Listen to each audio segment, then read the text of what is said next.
What's happening, y'all? Welcome inside the Fantasy Stock Exchange. Danny and Bush coming at you with DFS Week 2. Normally it'd be me and Nick doing it, but Nick had some affairs to take care of work-wise. So on this slate this week, we're going to be going over basically what we go over every week. So we're going to start at the quarterback position. We're going to go over our favorite plays at the kind of the top end, high end guys you're paying up for, the mid-grade 91 octanes, and then the bargain bin value guys that you want to be putting into your lineup. We're also going to go over some of the bigger decisions this week. So whether or not you want to play some of the chalky plays, some of the free space running backs that you're going to hear us talk about sometimes in tournaments, there's a big decision that comes with that, whether you're going to eat the chalk or whether you're going to fade the chalky play and try and get an edge that way. So Danny, how you doing today? Doing well. Just ready to talk about some DFS. Again, new face for the viewers. Obviously, Nick is the steady person with you, but for this week, I'm filling in. So we'll see how it goes. I'm actually going to be covering DK. You're going to be covering FanDuel, but ready to get started with this with you. Yeah, before we get into this, just for the record, FanDuel, as I mentioned last week, anything that comes out of my mouth from a price-wise, if I mention a price, I'm talking about FanDuel. Danny's talking about DK. The difference between the two sites, of course, is that FanDuel is a $60,000 salary cap. Draftkings is $50,000. Draftkings is also full PPR, and FanDuel's half PPR. So at any point, if you enjoy this video, you got some value from it, you put one of these guys in your lineup, I want to encourage you to hit the button that looks like this. Comment any of your thoughts down below, any sit starts, anything really fantasy related or non-fantasy related down in the comments. Subscribe to the channel if you're new. Hit the bell icon because you'll get notified anytime we post a video or anytime we go live, which we go live between Sunday mornings before the main slate as well as before the primetime games. So let's hit the intro and then we'll get right into this.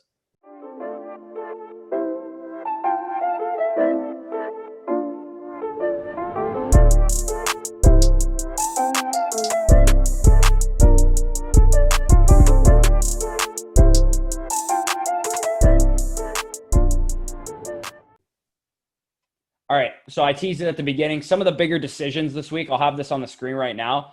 To play or not to play, that is the question. Are you going to be playing some of the chalkier guys this week? Benny Snell is projected to be the highest owned player on FanDuel. I actually don't have his price right in front of me right now, but I'll get a look at that. On FanDuel, 4,600. Okay, 4,600. Yeah, so he's a pure volume play at 4,600, similar to the way Antonio Gibson was last week. Didn't exactly work out that way. That's what we kind of thought it was going to be, but of course, Peyton Barber had to happen. But yeah, so a big decision question you're going to have. Sorry, before you talk here for a second.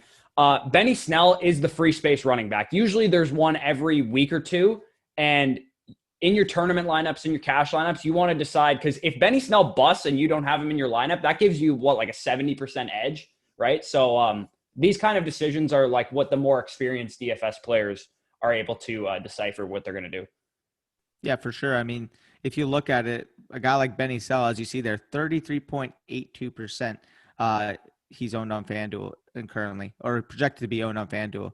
And plain and simple, you have to decide whether you want to eat the chalk or fade the chalk, as you were mentioning. And for a guy like Benny Snell, again, he's going to be simply just a volume play if James Conner's out. I don't necessarily believe personally. Same goes for Jonathan Taylor, for the record. I know he's better. He's a better running back than Benny Snell, but he is the other kind of free space running back at the price that he's at. For sure. Fully agree there. But yeah, the point that Bush is trying to make there is by swaying against the chalk, if that player is to bust, then you're, again, as you mentioned, if 33.82% of people are owning him, and you're in that 66% that doesn't own them, you gain a huge edge over the rest of the competition. So just being able to decipher those decisions each week are going to ultimately help you in the DFS in the long term. Yeah, for me, my decision is not to play him this week because Agreed. Denver is a tough matchup. That's why I'm not playing him. Had he been playing like Cincinnati this week, I'd probably eat the chalk, and his ownership would probably be 45, 50% if he was playing Cincinnati, to be honest. So, yep, fully agree there.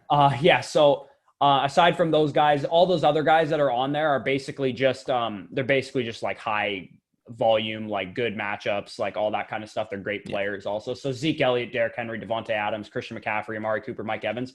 I mean, aside from Christian McCaffrey, all these guys have great matchups. And I mean, Christian McCaffrey is Christian McCaffrey, so that's why he's on there. And then, so you're basically just want to decide, knowing that those projections, and these aren't like the be all end all, these are from PFF, these projections that I have here. If you use Roto Grinders or any other site, then go with, whatever you're comfortable with. But yeah, into the quarterbacks. Let's start with the supreme 97 octane top quarterback plays here. Lamar Jackson, 9,500 on FanDuel. PFF projects him to be the highest on quarterback at almost 11%.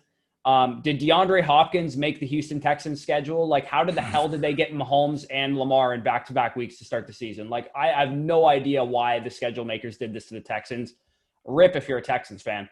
But Lamar had 35.7 PPR points last year against the Texans with 4 passing touchdowns in that game. And I mean, I don't even think Hollywood Brown played in that game too. So like this, and the defense got worse for the Texans. So I expect Lamar to have an absolute field day. I'm not one to pay up for quarterbacks, but if I'm going to, this is the guy I'm going to pay up for. Yeah, for sure. I mean, you're talking about that price there, 9,500. He is the one guy, in my opinion, where the mixture of floor and ceiling, especially against a Houston defense that just got carved up on Thursday Night Football. I mean, Lamar Jackson's going to be a smash. If he doesn't get less, or if he gets less, than 25 points this week, I'll be heavily surprised. So definitely a good pick. If you're going to pay up at the position, Lamar Jackson is definitely one you want to put your eggs in. So yeah, and as a general rule, sorry, if we're talking about cash games specifically, unless we specify. But as a general rule for your cash game plays, if you pay up for someone, you want them to probably 2.5x's value, meaning Lamar Jackson's 9,500 salary. You need him to get about 25 PPR points, right? Yeah. So like that's kind of the general rule with cash games. If you're paying down on a value play, sometimes you can get away with like a 2 times value because you didn't spend as much on them. But when you're paying up for running backs, wide receivers, whatever position, you generally want them to be having a very like high ceiling game in the as a likely possibility.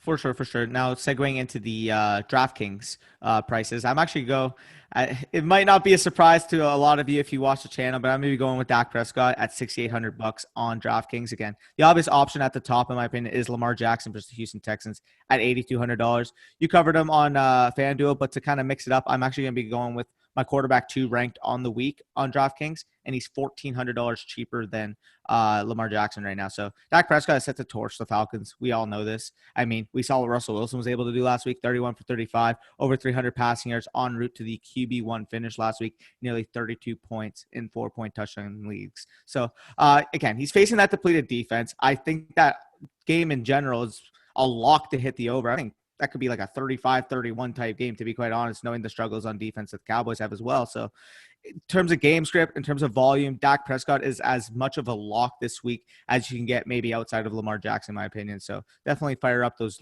Dak Prescott shares, especially at $6,800 for this week. Yeah, and as I mentioned, I don't generally pay up for quarterbacks, but we'll get into the value plays at running back later. But with those guys being as cheap as they are, it is a week that you could potentially get away with getting a guy like Lamar or Dak in your lineup because there is a lot of value to be had at running back and wide receiver this week, as well as tight end too. I think just in general on FanDuel specifically, there's a lot of great value plays that you can play in cash or tournaments and feel good about. Agreed.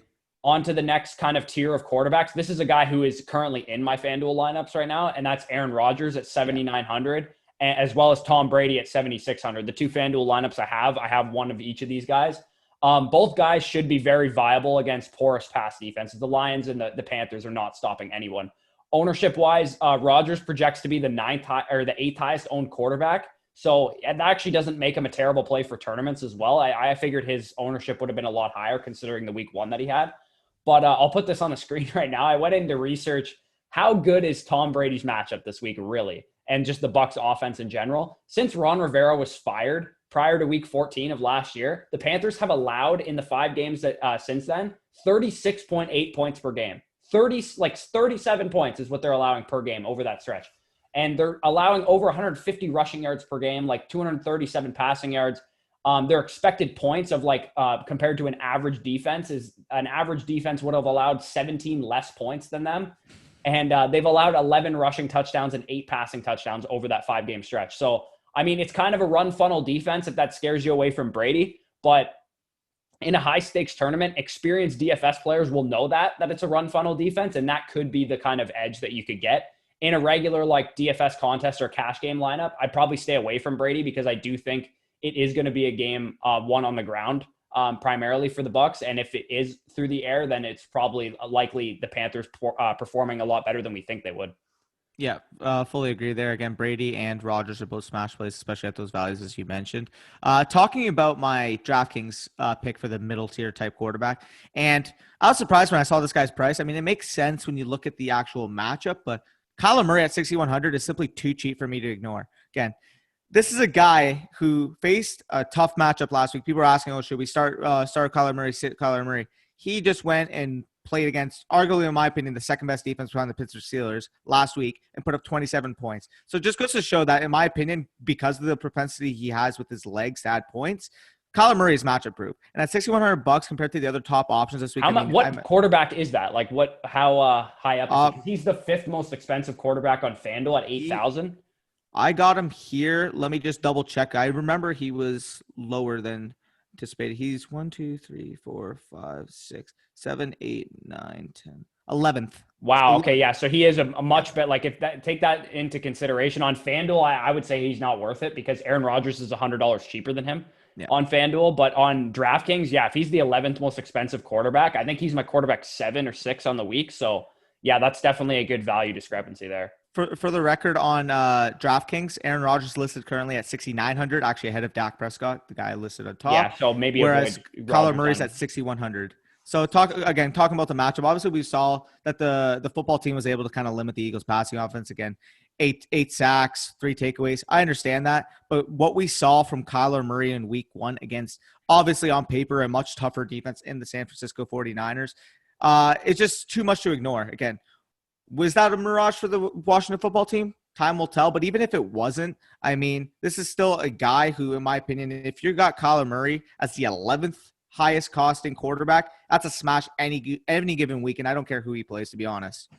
Yeah. And I saw someone tweet out a stat saying like Kyler Murray's like rush yards on like scrambles or whatever. If that Washington front is as good as it actually looked against the Eagles, then Kyler Murray's going to have to run for his life. And that'll probably mean some scramble yards on the ground, which is obviously good for his fantasy value. So did you have another mid-tier quarterback, or should we go into the values of the quarterback? That's the only one I mentioned, but I mean, names that you can kind of watch out for. Josh Allen's a little interesting to me as well. I was going to mention Matthew Stafford's currently listed at 6,200. I do think that game, Detroit versus Green Bay, is going to ultimately be a pretty good game. You got Ryan Tannehill's also listed here against Jacksonville. I think that's a pretty good matchup for him. But the main one in this kind of tier is still Kyler Murray. Again, those guys present good value, but in my opinion, Kyler Murray at 6,100 is a steal. Yeah. Oh, yeah. And you mentioned Ryan Tannehill there. That kind of teases into my thing here. He might be a mid-tier quarterback on DraftKings. He is a value quarterback on FanDuel. Wow. He's like the 20th most expensive quarterback on FanDuel. To me, he's so I have 2 values at the quarterback position. One's more of a cash game play and one's more of a tournament play.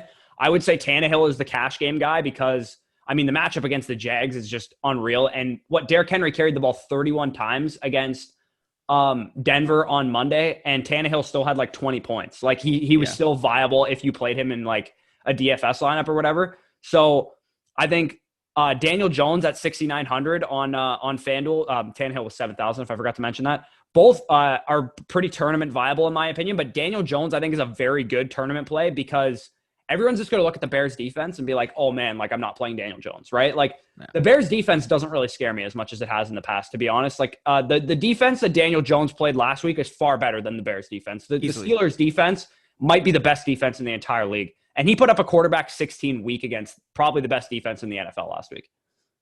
Yeah, no, I fully agree there. Again, people want to just associate the Bears. Oh, there's such a good defense, because in 2018, they had a really good run. But at the end of the day here, we see it year to year. Defenses become volatile on any given week, on any given Sunday, on every given year. And if you're talking about the Bears, realistically, aside from Khalil Mack, they don't have really many elite players. Yes, Eddie Jackson is good. He's kind of played a little worse than what he played out of his mind in 2018. I don't think we're going to see Eddie Jackson play like that again.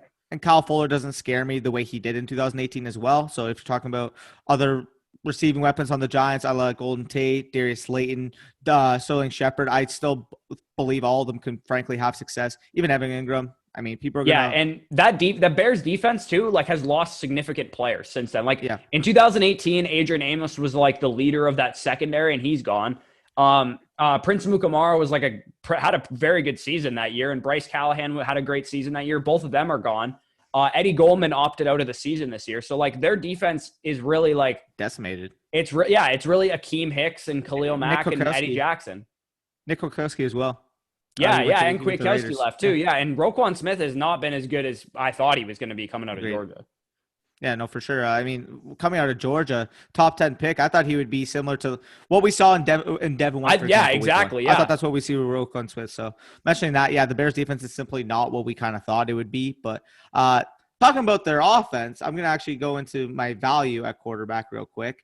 And that's actually going to be Mitch Trubisky at $5,500 on DraftKings. He is one of the least or cheapest quarterbacks overall on the week. I mean, I have it here. He's listed below guys like Teddy Bridgewater, Jimmy Garoppolo, even Jared Goff Jared Goff I like, never mind. Phillip Rivers. I would take Mitch Trubisky over all those guys. I think Mitch Trubisky, quite frankly, could have a top 10 type week against that Giants defense. We saw what Ben Roethlisberger and the Steelers offense was able to do. Obviously, I'm not comparing Trubisky to Roethlisberger, but that's still a Giants defense that allowed the third most fantasy points per game to the quarterback position in 2019. Again, we like harping on Mitch Trubisky as a whole in the fantasy football community. If you play him, don't watch the game. Yeah, don't watch the game because, I mean, you're going to be frustrated. But at the end of the day here, his final stat line should yield you some fantasy points again. In that comeback win against Detroit, kind of struggled at the beginning, but by the end of the game, he was looking very good. He threw the ball well all over the field, obviously contributing with his legs, as we know from Mitch Trubisky. So again, at $5,500, one of the cheapest starting quarterbacks on the week. In my opinion, he's one of the safest values for week 2. Yeah, and I would say that's specifically a DraftKings thing because he's valued higher than Minshew, Daniel Jones, Ryan Tannehill, Jimmy Garoppolo on FanDuel. So I probably wouldn't play him on FanDuel because he's 7,200 compared to those guys who are at the 7,000, 6,900 range.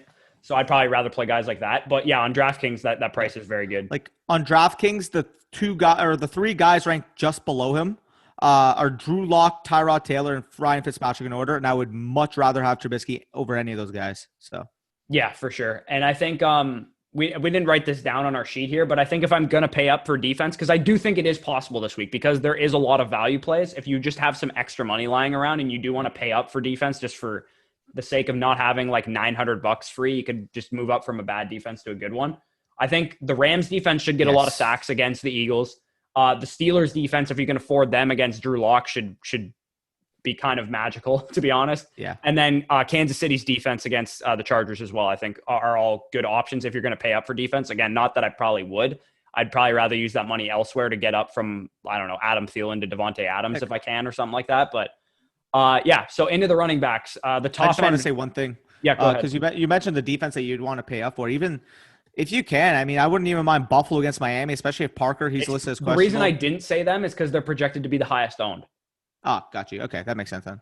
Yeah, but I mean, yeah, like they'll probably be good. So that's probably why they're going to be highest owned. So, okay, so into the running back position, to me, there's like a clear top 3 that I'm willing to play at the top. And to me, Derrick Henry is the guy. If you're going to pay up for running back, it's the guy you want to get in your lineup. That's a little bit of a kind of a spoiler. Not really. He's not my lock of the week, but he was very close to being my lock of the week. Zeke Elliott would be another guy that I would pay up for. 8,300 for Derrick Henry, 8,600 for Zeke Elliott, and then Dalvin Cook at 8,800. The reason I say Dalvin Cook, I think he's the GPP play because I think everyone else is going to play the other 2 guys in cash. And I think Dalvin Cook could be a little bit of a contrarian play just because the guys going around him are more chalky than he is this week, even though he does have a good matchup as well. Yeah, no, I fully agree there. Again, the thing with Dalvin Cook, people are going to look at, he only had 12 carries. He only had 14 total touches, I believe, in week 1 against the Packers. But when you actually look at the game script, they were down 22-10 pretty early in that game. They had to throw the ball across the field just to get like caught up in that game. And he still had 2 touchdowns. So if you're looking at Dalvin Cook in a game where the Vikings, in my opinion, should be definitely more in it than they were against Green Bay, I do ultimately believe the volume mixed with the touchdown success that he has, mixed with the passing game usage that he does have. Again, Adam Thielen's there, but in reality, outside of that, they don't really have too many options in the passing game. Justin Jefferson's nice, but he's still unproven as a rookie. I do think that ultimately Dalvin Cook is going to have an excellent week, and in my opinion, I think he's top 5 this week as well. So getting him as a DPP play or GPP play, sorry, as you mentioned, he's kind of contrarian because people are going to go with the chalk of Ezekiel and Derrick Henry and even C-Mac because we saw his ownership was still really high because, heck, it's CMC. Yep. Dalvin Cook is definitely a good sneaky play there. So agree with you on FanDuel. Talking about DraftKings, I did go with chalk here. I just went with the 2 top guys, as you mentioned, and I went with Ezekiel Elliott, 8,200, and Derrick Henry at 7,900. So, again, they're both very chalky, but there's a reason why they're chalky. Ezekiel Elliott's going against the Atlanta Falcons. Derrick Henry going against the Jacksonville Jaguars. Yeah, can I speak on that real quick because I didn't mention it yet? So I'll put this on the screen right now. I tweeted this out earlier. In the 4 games that Derrick Henry has played Jacksonville since 2018, when Derrick Henry was like the full-time starter of his team, he averages 23.9 PPR points per game. Remember, PPR, 18 carries, 1.75 touchdowns, 124.5 rushing yards, despite averaging 1 target. He had 4 targets over those 4 games total. And he had would be 20 or 18 receiving yards total and no receiving touchdowns. So he basically was just a menace on the ground, and the Jags could absolutely do nothing to stop him. We saw that obviously when he ran for a 99-yard touchdown.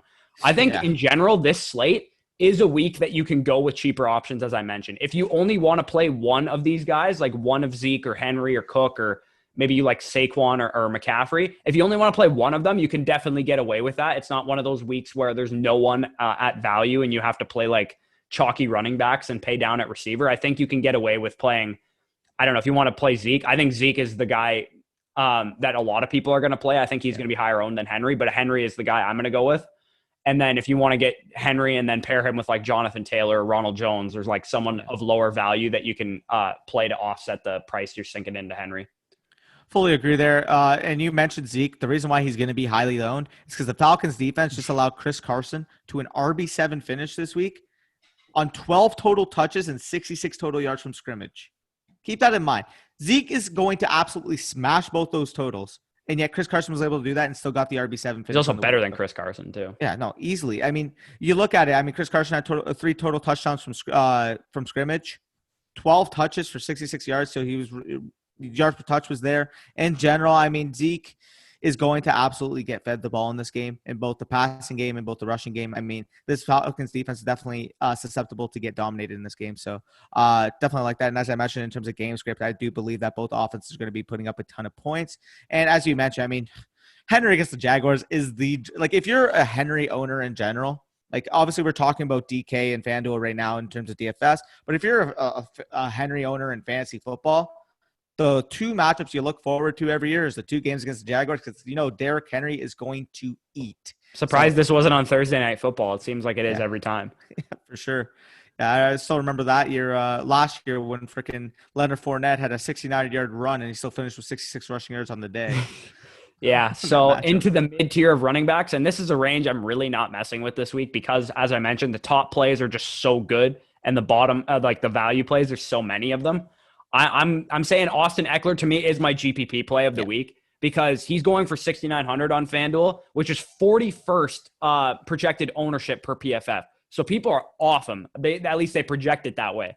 And I mean, FanDuel's half PPR, so the receptions don't matter as much as they would on DraftKings. But I actually pulled this up, and basically he averages like 9 targets per game in games against Kansas City, Austin Eckler, because I mean, it makes sense, right? Kansas City scores a lot of points. Austin Eckler's the pass catching back, and he gets a lot of receptions because they're playing from behind. So I think that's probably the game script that they're looking at from the Chargers perspective. And Tyrod Taylor is probably going to be under duress from the Chiefs pass rush, which is very good, and have to dump off to Austin Eckler a lot. And I also think just because everyone overreacted in week 1 because he got 1 target, I feel like he's just going to have like a 12 target game and shut everyone up. I fully agree there. Again, funny enough, my 2 running backs in this mid-tier are actually Austin Eckler at 6,500 and Raheem Moser at 6,400. So they're the only 2 mid-round or mid-tier running backs, if you will, that I would feel comfortable putting. I like Sanders as well. Yeah, I got to see how the injury kind of progresses too, ultimately, before I make the decision. But mentioning Sanders, he's definitely a value as well.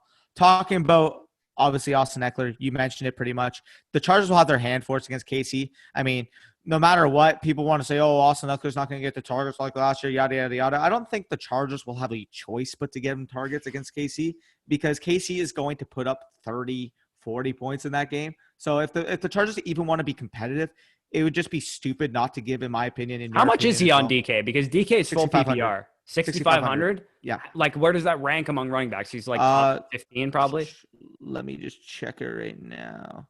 So he is currently he's listed after guys like James Conner, Aaron Jones. He right ahead of Raheem Moser. So the guys kind of around him are still Gurley, Sanders, Drake, Jones. So yeah, I and a would take full him over those PPR with guys. this with the game script that they're going to expect, I would definitely be playing Austin Eckler in tournaments on DraftKings specifically because it is full PPR. Miles Sanders are along the same vein I mentioned. I think he's going to experience a high reception share as well because I don't think they're going to be able to get much going on the ground with the offensive line in the state that it's in against the front that they're going against, as well as all the pressure that's going to be coming Carson Wentz's way. Miles Sanders should rack up some checkdowns, as I mentioned, for Austin Eckler. I fully agree. But talking about his actual rank, so he's currently listed at about the RB 10 or 11 on the week. Let me just check. 1, 2, 3, 4, 5, 6, 7, 8. So he's RB 9, but the differential between like the top 7 and like the rest is pretty ridiculous right now. Yeah. Because I mean, you got Aaron Jones at 7,100, then it falls to 6,800, then it goes to 6,500 from Austin Eckler to Aaron Jones, and that's 2 spots. So that's a $600 difference between 2 spots there. So I really like Eckler, especially as you mentioned in a full PPR. I think that's a really good play. And talking about Raheem Moser, again, he is listed a little bit high here. He is at the 10 spot. But the way I'm looking at it is the Jets are absolutely decimated by injuries. And if you're actually looking at who or what in the 49ers offense actually going to be able to dominate, I do think that run game is absolutely going to impose their will against the Jets this week because you mentioned the Jets offense in general is losing their best receiver, Jamison Crowder, is really only relying on Chris Herndon. It doesn't have Le'Veon Bell. So ultimately here, I do think the Niners are going to jump out to a lead really early in this game. And if that's the case, it's a full Raheem Mostert game script. Again, he's not really like the best in terms of value, in my opinion. But in terms of a type of contrarian play, I don't think people are really going to go with him, especially in the full PPR format. I do think he can have a ton of rushing success against the Jets this week to ultimately give you some value there. So I like Raheem Mostert in this range. Again, I'm probably going to stay away from most of the running backs in this range in general. But in terms of like targets I would take if I'm making a contrarian lineup, as you mentioned, Austin Eckler and Raheem Mostert for me.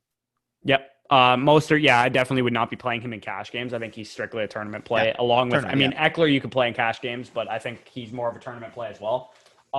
Into the value tier of running backs, and this is where, I think you can really take advantage of this slate. There's a lot of guys in the value tier. I'm just mentioning a couple here, but I think you have to eat the chalk this week and play Jonathan Taylor. I think you have to do it. 5,800 for a guy that should have 20 touches, like minimum, against a Vikings D-line and Vikings like defense in general that has a lot of moving parts. It doesn't have Danielle Hunter to set the edge for the first couple weeks of the season. There's just a lot going on with the Vikings defense that I think Jonathan Taylor can take advantage of that.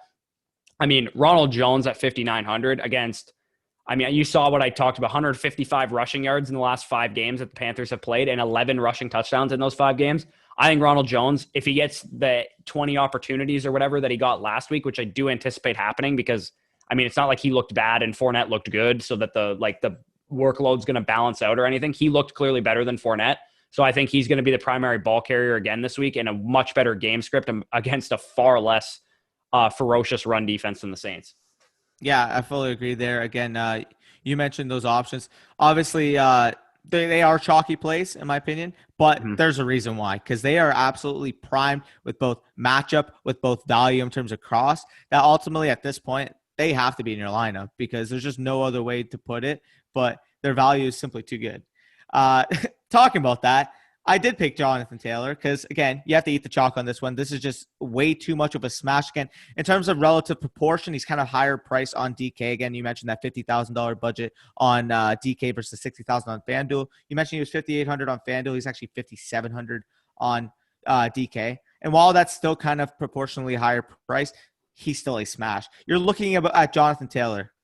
This is still a Vikings defense that allowed the Packers to dictate the game all of week 1 pretty much, allowed 9 receptions to the running back position and Aaron Jones to carve them up to a top 12 running back finish on the week. So if you're going to if they're going to list Jonathan Taylor behind guys like, let me pull up here, Malcolm Brown, David Johnson, Kenyon Drake, Todd Gurley, I'm going to take that value any day and run with it. And talking about my second pick, it's actually going to be a sneaky play, if you will. It's more of a volume-based play, and that's going to be James Robinson at $4,400. So he's just simply too cheap. I can't ignore the price here. Again, the matchup against the Titans may sound tough, but we saw Melvin Gordon have some success against them last week. It's how my thinking behind James Robinson is, how is he any different than Benny Snell this week? I know, and why is Snell getting fully way more owned? Yeah, like because Snell, I mean, maybe Snell's a better runner. Maybe that's the Maybe, difference, but like but they're both kind of equally meh matchups. Like neither of them are great like spots to be in. And I think, to be honest, I think James Robinson presents more as a receiver as well. agreed. Like if you're actually looking at the situation in general as well, we still don't know the status of James Conner. He may play, he may not. Even if they still have backs, Anthony McFarland was scratched last game. Maybe he plays, maybe he carves into the role. Jalen Samuel's still there. When you're looking at the Jaguars, James Robinson had 100% rushing attempt market share on the team last week. Basically had all of the rushing attempts from the running back position. And I could just see his touches nearing that 15 to 20 area. And if you're going to take the value on Benny Snell, for example, you mentioned he was the highest owned player or projected player according to PFF. Why is James Robinson any different? So he's currently being valued under guys like Jordan Howard, Darrell Henderson, Corey Jordan Clement. Howard's like the third string running back on his team.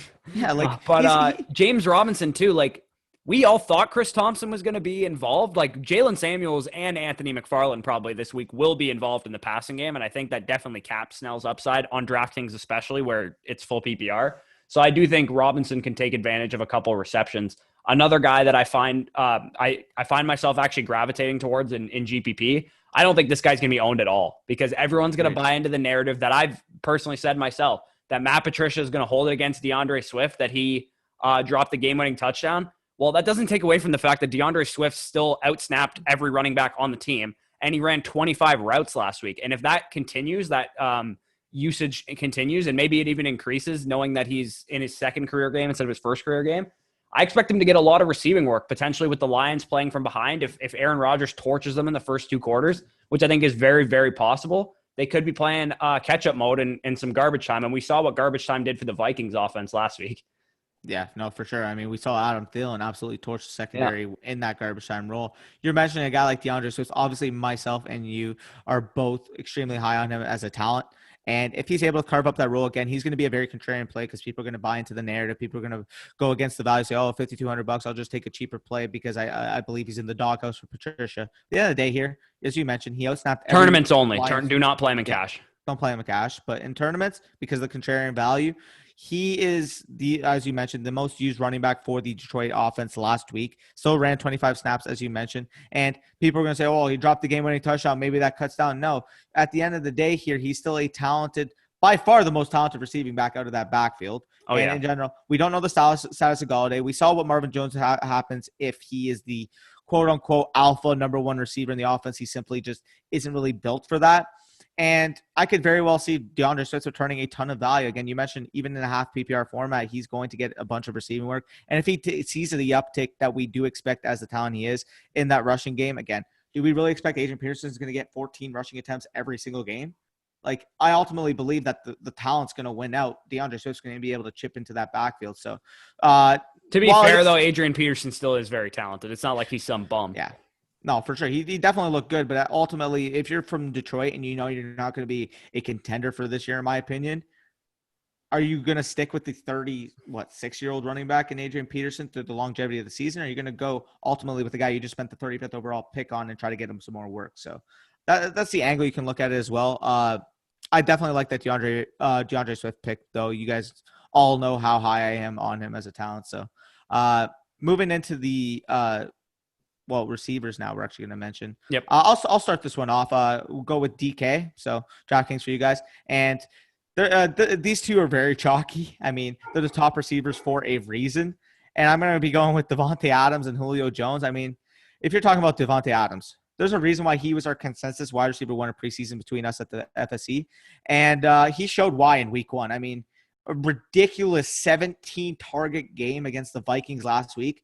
Oh, well, he's going to go against a tougher secondary, right? Nah, he's got a cake matchup in the Lions, who are ultimately missing their number 3 overall draft pick in Jeff Okudah, and Justin Coleman is out for the year as well, their slot corner. So ultimately, that Lions secondary is just completely overmatched against the Packers. The reason why you love Aaron Rodgers for the week is the same reason why I love Davonte Adams, his number one target. So he is absolutely going to go off. And the second one, as I mentioned, Julio Jones at 7,400. As much as it pains me he's going against my Cowboys, as much as I believe in the young potential of this Cowboys secondary, this is a game where Julio Jones is absolutely going to go off. I mean, Matt Ryan's going to throw the ball 40-plus times, and if that's the case, Julio Jones is going to get, at minimum, 10-plus targets. And at 7,400, he's just a complete set it and forget it for this week. Don't worry about it. go watch that game at 1 p.m. Enjoy your fucking pick of Julio Jones because that game is going to be a barn burner in general. And I fully expect Julio Jones to absolutely go off. So it pains me, but Julio Jones. Yeah, and my pick, I let you take the cash guys because I agree totally on those two guys. I think they're both going to be great. But my tournament guy is actually DeAndre Hopkins. You mentioned Devonte Adams had 17 targets. Well, DeAndre Hopkins had 16. So, like, he was, like, right behind him in terms of volume. Adams is the highest projected ownership at the receiver position, and I think Julio Jones is number 2, if I'm not mistaken. So, I think Hopkins on FanDuel, at least, is sandwiched right in between those guys in terms of price. So, I think he'll kind of just get overlooked between those two guys, probably having better matchups as well in terms of the defenses that they're going to be playing. And I think he's a great pick in cash or in tournaments as a differentiator if you don't want to go with the chalky picks in those two guys. And, I mean, like I said, we saw the volume that we're used to seeing from Hopkins back in his Houston days in week 1. Yeah, no, he looked fantastic in week 1. And we're going to look stupid for having him ranked as our wide receiver 8 in the preseason because the way he was used in week 1, there's no way he's not going to be the alpha for this team. I mean, we mentioned they didn't use their 4 receiver sets, to be fair, too, because we also thought that was a possibility now that they have the receivers, quote unquote, to do it, and they did not do it. No, they just said, well, we got DeAndre Hopkins. Let's just give him 16 targets and roll with it and that's good on Cliff because Cliff could have been a stubborn son of a, you know what, coming into the league and been like I'm going to use 4 receiver sets on every single play because that's what I did in college. And then he tried it and it didn't work. So he switched and pivoted, which is the sign of a good coach. Yeah. Going into the mid-tier, you can kind of take this one and I'll add on after as well. Yeah, so these guys, I'm probably also not going to be playing much of the mid-tier receivers, much like the mid-tier running backs. DJ Chark at 6,700 is one of the guys I definitely like. And Allen Robinson at 7,000, I also like as well. And the reason I like these two guys is because they're great GPP plays. I think both of them are going to be pretty low owned, especially Allen Robinson, because the popular narrative is that he's going to get shadowed by James Bradberry, right? Well, PFF 1 does not expect him to shadow Allen Robinson. And Bradberry did not shadow Marvin Jones last week. Juju last week. So I don't expect Allen Robinson to actually get the shadow. He's not expected to go up against him at all. He's expected to be up against Ballantyne is their opposite corner, I believe. Yeah. And Allen Robinson's going to absolutely roast that man. So, Allen Robinson and DJ Chark, I think he's just going to bounce back from a volume perspective against a pretty horrible secondary in terms of guarding the receiver position. They're good all around as a defense, but they haven't been good, the Titans, at guarding the receiver position over the last couple of years. Yeah, no, I fully agree with those two options there. Talking about my tier, they're actually both priced the same this week. It's actually going to be Allen Robinson and Mike Evans, both at $6,400 on DraftKings. And again, you're kind of mentioning it with Allen Robinson, but I also mentioned it with Mitch Trubisky. The Giants D is coming off a Monday night game where they got exploited by the Steelers. We saw what Juju Smith-Schuster was able to do, over 60 yards and 2 touchdowns on the day. I expect the Giants to have no answer for Allen Robinson. As you mentioned, if Ballantyne is guarding Allen Robinson, there's no way he won't go off because people like to push him aside when talking about the best receivers in the NFL, but he is still, in my opinion, a top 10 receiver in the NFL. And if you're talking about kind of a bounce back type narrative, yeah, he had an okay game, 5 catches, 74 yards, ended up getting outplayed by his counterpart in Anthony Miller this week. Ultimately, I do believe Allen Robinson is going to take that step, show why he was a top option in terms of fantasy football circumstances or rankings, and if you will. And this might sound bold. I think he's going to be a top 5 receiver this week. I have him ranked in my top 8, I think. I don't think I'm in the top 5, but I did move him up once the shadow matchups came out, and I found out he wasn't on Bradberry, and Bradberry wasn't deployed that way last week. It could change because Allen Robinson is more of a true number 1 than Juju and Deontay Johnson. Because to be fair to because Juju moves into the slot, right? So maybe that's why they didn't deploy him that way. And I don't know if they want to just be we're going to put him on Deontay Johnson the whole game. So we'll see how it shakes out because this is the true test. If James Bradberry is on shadowed in Allen Robinson, he's going to be shadowed against every number 1 receiver. Yeah, fully. And talking about the other option, I mean, it's Mike Evans, 6,400. We know he's a full week off that. He's a mid-tier option, dude. He's fucking expensive as hell on FanDuel. Dude, he's 6,400 on DraftKings right now. It's freaking ridiculous. He's my wide receiver 2 on the week, just for the record. When you're talking about these mid-tier options, I mean, there's no other way to put it. Mike Evans, potentially without Chris Godwin, against a pathetic Panthers defense that lost their cornerback going in free agency. There's just The no way cornerback one that locked him down every time he played the Panthers too. Yeah, there's no way that he doesn't go off this week. And if he's going to be listed at $6,400 on DraftKings, I mean, take that value all day, pay up. I love both these options. Allen Robinson and Mike Evans are both going to be top 5 receivers, most likely for me on the week. So if you're able to get both of them here, like, slam dunk. Yep.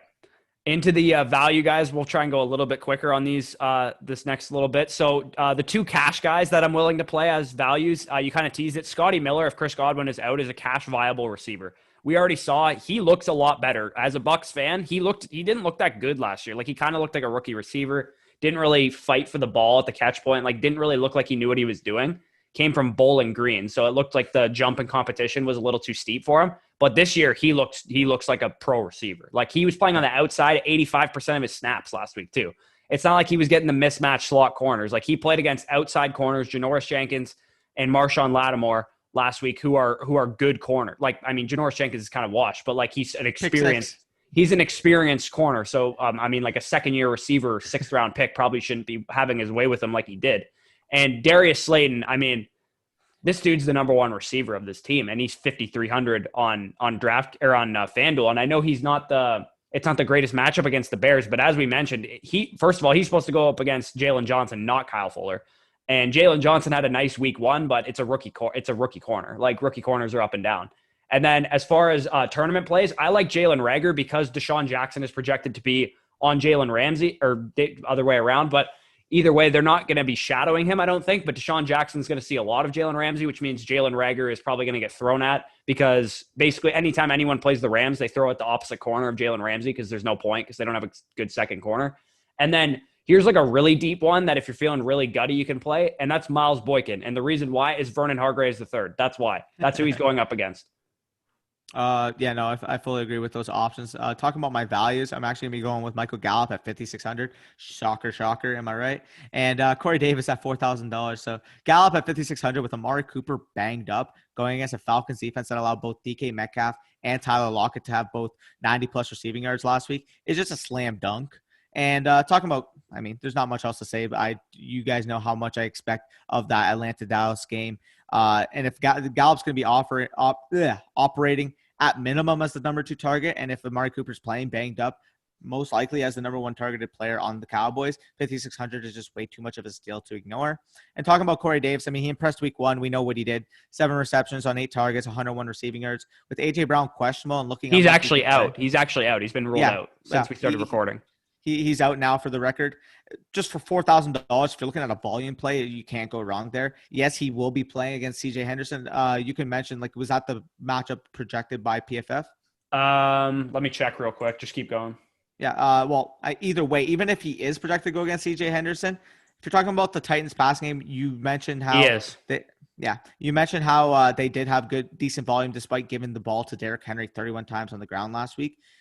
Just from a strict volume perspective, yes, C.J. Henderson had a fantastic game against T.Y. Hilton, but he's still a rookie cornerback. So we don't know if that success is going to continue in week 2. If that's the case, you're talking about Corey Davis as the bona fide number 1 on the offense. Obviously, we know Johnny. I'm going to get into him a little later. But with A.J. Brown out, volume makes too much sense. $4,000 is a steal. Yeah, for sure.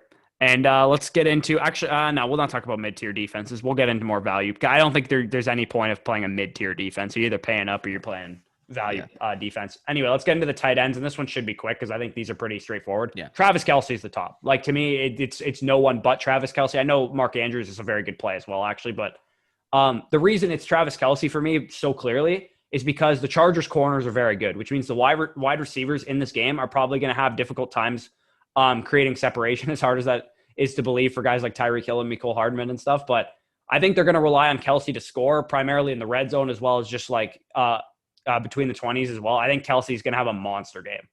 Yeah. No, I fully agree with Kelce. I mean, he's definitely 7,800, by the way. Sorry, I forgot to mention his price. Definitely, in my opinion, the top option. Again, you went with him. I kind of want to spice up with the clear number 2 on the week, in my opinion. DraftKings currently has Kelce at 7,000. My pick is actually going to be Mark Andrews at $6,300. Again, you mentioned the upside of Lamar Jackson this week. Mark Andrews now takes on a Houston defense coming off a game in which it actually allowed said Travis Kelce 17 PPR points on Thursday Night Football. So in a game where we pretty much think that Lamar Jackson and that Ravens offense is going to have plenty of success against the Houston defense, I just see no way Mark Andrews doesn't return value, and I'm fine with paying up for Lamar Jackson's number one target. So yeah, and for what it's worth, Eric Murray, who's the primary defender that the PFF expects Mark Andrews to be up against, it's a 32% advantage for Mark Andrews, and Eric Murray actually did play kind of well against Kelsey. That just shows you how good Mark Andrews is. So mid-tier wise, Tyler Higbee, I'm not really looking for anyone in the mid-tier, especially that's kind of the theme of this DFS show, but specifically for tight ends, especially Tyler Higbee at 5,800 is the guy I like the most there. The reason is because Woods is going to be shadowed by Darius Slay, according to PFF, and Kupp low-key has like kind of a tough matchup against Nickel Roby-Coleman, who's been pretty solid in coverage. And I think Higbee could take advantage of the Eagles linebackers and safeties because they're not very good. And I think Jarwin would have had a big game had he not gotten hurt in that game. Yeah, that was unfortunate. Mentioning Jarwin because Dalton Schultz ended up dropping the ball 2 times in the second half once we missed Jarwin. So Jalen Mills is who he's projected to go up against, which ain't going to end well.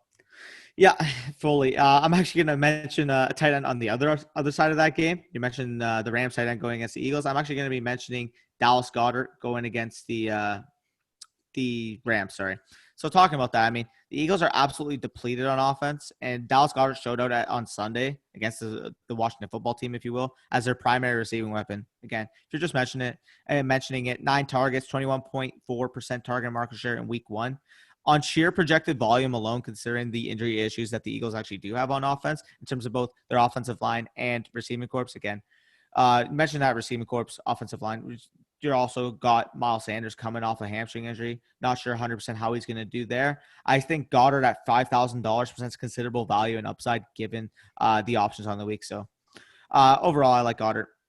Yeah. I can't argue against Goddard into the value plays. And this is where I'm going because there's 3 guys here that I absolutely love this week. Yep. And that's Jonnu Smith at 4,900, Logan Thomas at 4,700. OJ Howard is a very viable GPP play, I think, this week. I think you could get away with it in cash as well, but I do think he's more of a GPP type play. Jonnu and Logan Thomas have probably the 2 easiest tight end matchups in the NFL against Jacksonville and the Cardinals.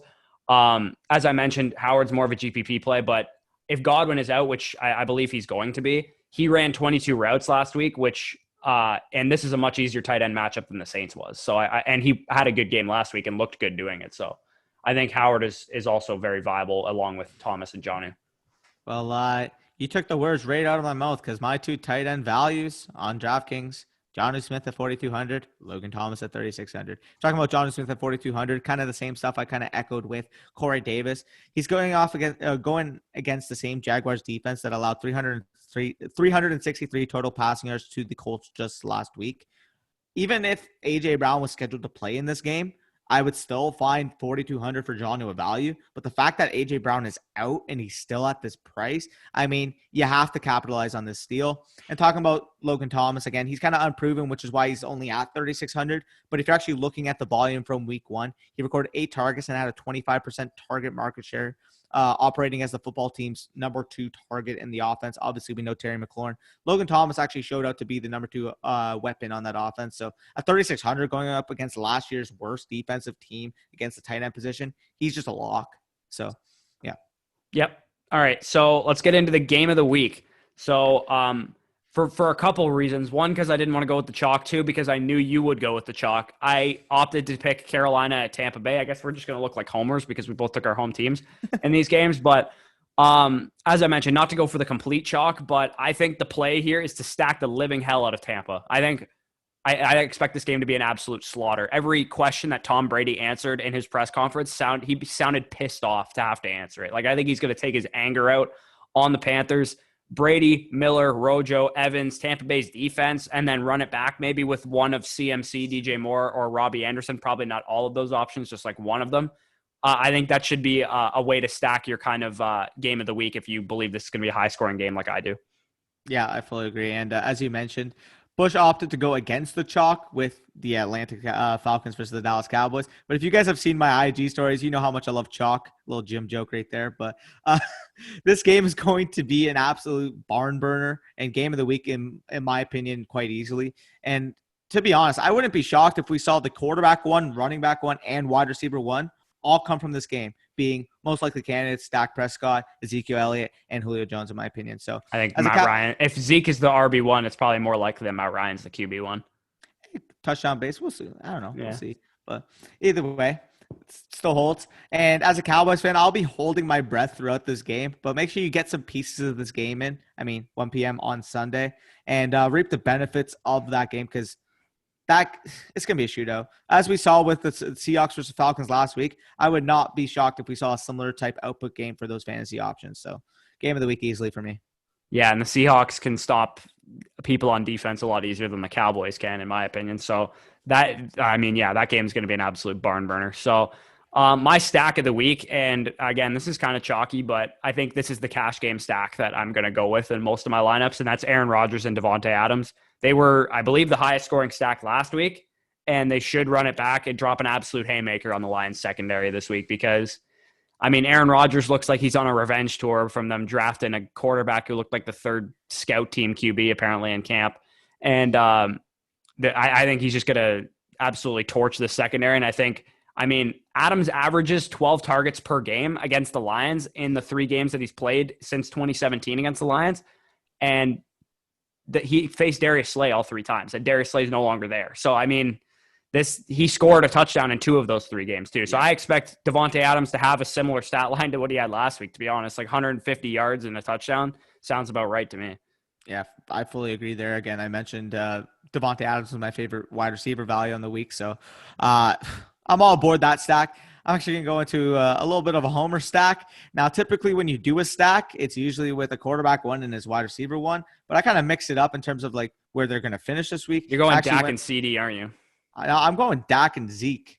I think both those guys are going to finish at minimum in the top 3 in their positions, ultimately giving you a ton of points for each of them. Well, pretty much easily. Typically referencing a stack, obviously, you're talking about quarterback one versus wide receiver one. But at the end of the day here, we saw Chris Carson and Russell Wilson finish as the RB7 and quarterback one on the week. And that was with Chris Carson getting 12 total touches, as I mentioned. Zeke's going to get more than that. We know that. And Dak still has the upside that we saw from us this week. So, again, if you're talking about 2 top 3 options on the Cowboys offense this week, it can happen. So, it sounds homer, I guess, but let's go with it. Dak and Zeke. Yep. All right. So, the lock of the week, I don't care how highly owned Ronald Jones is. He's my lock of the week. I mentioned the dude only needs 16.7 points to 3x his value on FanDuel. And, that should be very simple for him to do. You get 15 carries for 80 yards and a touchdown. That's all you really need to do. And I think he's going to do better than that. I think there's a chance he gets into the end zone multiple times. I also think he's going to get a couple screen passes that could go long and all that kind of stuff. The matchup that the Panthers present and the 77% opportunity share of the Bucs running back touches that Ronald Jones got last week, plus the fact that he looked good and looked explosive and was actually more effective in pass protection than Shady McCoy last week, should mean he's not going to fucking piss away his starting job like everyone assumed he would in week 1 and have Leonard Fournette take over after that. Yeah, no, I agree there. I'm actually going to go to a tight end for my lock of the week, who's actually my value. I'm going to be going with Jonnu Smith from the Tennessee Titans. Again, I mentioned the Jaguars allowed 363 passing yards to the Colts last week. Now we got the Titans offense that looked efficient on Monday Night Football without A.J. Brown, ultimately funneling between Corey Davis and Jonnu Smith mostly for the passing game. Again, we'll see what kind of happens with Derrick Henry. But those are the 2 main options in the passing game. And at his current price, there's just simply no way that he can bust. Like, no way. $4,200 for a guy who should be seeing 7-8 targets at minimum, in my opinion, this week. Fire him up. Put him in your lineup. No holds barred. He is the lock of the week for me. Yep. And let's just go over, so we didn't mention the values at defense. Let's just go over a couple of the guys that I like. I don't mind the Chargers at 3,200, which is the second cheapest option on FanDuel against Kansas City. I know it's Kansas City, but they have some talented-ass defensive players that I just expect can create turnovers and potentially take some of them to the house on Patrick Mahomes. It's just betting on a good defense, to be honest, and the fact that I think the receivers might struggle a little bit in this game. As we saw from Tom Brady last week, Bruce Arians' offense is prone to turnovers as well, so I don't absolutely hate the Carolina Panthers defense as a really cheap play. And then if you're moving up a little bit more, I like the Cardinals and the Giants at 3,500 and 3,600, respectively, going up against, they're just going up against bad quarterbacks and Haskins and Trubisky, so you could expect like turnovers and a lot of sacks from that perspective. Yeah, I fully agree there. Talking about my defenses again, if you're going to pay up a bit, I don't mind the Titans defense against the Jaguars because I do believe that they're going to have success in general in that game. I mean, we saw how stifling that defense kind of looked on Monday Night Football. And talking about the mid-tier options, you kind of preface this, but on DK, we got the Rams listed here at $2,800 against Philly. For reference, I mean, the top line defenses are listed: Niners at 4,000, Bills 3,900, Steelers 3,800. I would put the Rams closer to them than I would. They are on FanDuel. The Rams are only 500. The Rams are 4,500 on FanDuel, and the Niners are the highest on the slate at 5,000. Yeah, so for reference, if you're on DK, take that value of the Rams. And you mentioned the Cardinals sleeper option against Washington. We can see what happens with the football team, but ultimately they still have Dwayne Haskins as a quarterback, not a great option. Their offensive line is still not the greatest. And although the Cardinals aren't a great defense in their own right, they looked okay, I guess, against the Niners. They have some playmakers that can get some turnovers, like Chandler Jones and Budda Baker and Pat Pete and stuff, right? Yeah, so exactly. So and Isaiah Simmons, we didn't mention him too. Yeah, so I mean, he had a rough game in week 1 though. So he got toasted on that little angle road by Raheem Moser. So yeah, I do think he'll bounce back against a football team that just simply doesn't have the type of options on offense. Nice little angle route for Antonio Gibson could work the same way. Hopefully not, but yeah, those are my favorite options in terms of defense if you're actually going to be playing your lineups on DK. Yep. All right. That's it, guys. Thanks for sticking around. If you made it to the end, leave a comment saying Danny's a homer if you made it to the end of this video. Like the video, as I mentioned. Comment any of your thoughts down below. Subscribe to the channel if you're new. Notification bell. If you're new to the channel, we go live before each primetime game and before the Sunday slate of games. Also, in the description, you'll see a couple links there, one being our Discord. It's free to join. Go ahead and join that, as well as some affiliate links for Thrive Fantasy if you want to do some player props and stuff like that, as well as TrophySmack.com. If you want to get a championship trophy for your league, you get a free ring if you use our code FSE. And again, code FSE for Thrive Fantasy as well. For sure. And talking about Thrive sorry, something just showed up on my screen. Cut this a little bit out. Okay. And talking about Thrive Fantasy, you're actually going to be seeing this in the morning. You'll be seeing the Thrive Fantasy a little bit later in the day. We're actually going to be double uploading this Saturday. I'm going to be going through my Thrive Fantasy, my favorite player props, and ultimately closing the show as similar to last week with my 3 picks of the week and lock of the week in terms of spread. So make sure you tune into that video as well if you made it this far in this one. But aside from that, I know you're watching Kakamon. Go comment. Anyways, take it off. Yep. Peace out, everyone. Enjoy your Saturday.